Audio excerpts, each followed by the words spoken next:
Should you be concerned about improvements on a property that do not have permits? Doesn't matter whether you're a buyer or seller. This can be important at times. Market conditions determine this. And what am I talking about? I'm talking about a deck that maybe was added on and it's above the town requirements for the height, so it needs a permit, but it was never obtained.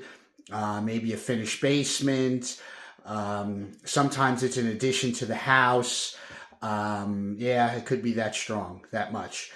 Anyway, the bottom line is it's going to depend on market conditions whether or not you should be concerned. The biggest thing to remember as a buyer is that if you decide to purchase the property without the proper permits, you might have a problem depending on market conditions when you sell. However, when you buy, if you do make an issue of it, well, then the seller may go on to somebody else who it doesn't matter to. So as a buyer, you have to weigh these two options.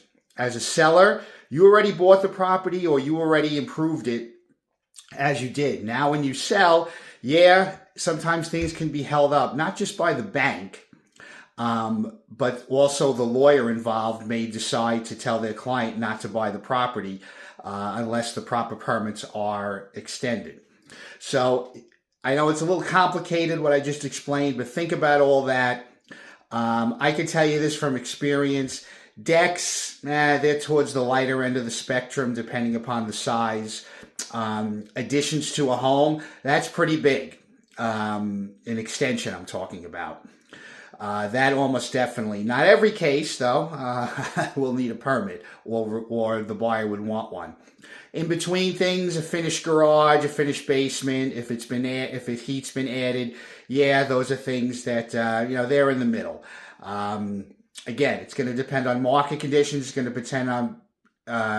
to depend on the particular buyer, the particular mortgage company, and the particular attorney. Any questions, please reach out anytime, call, text, email. Otherwise, go to my YouTube channel for more. Brian Marino, The Real Realtor.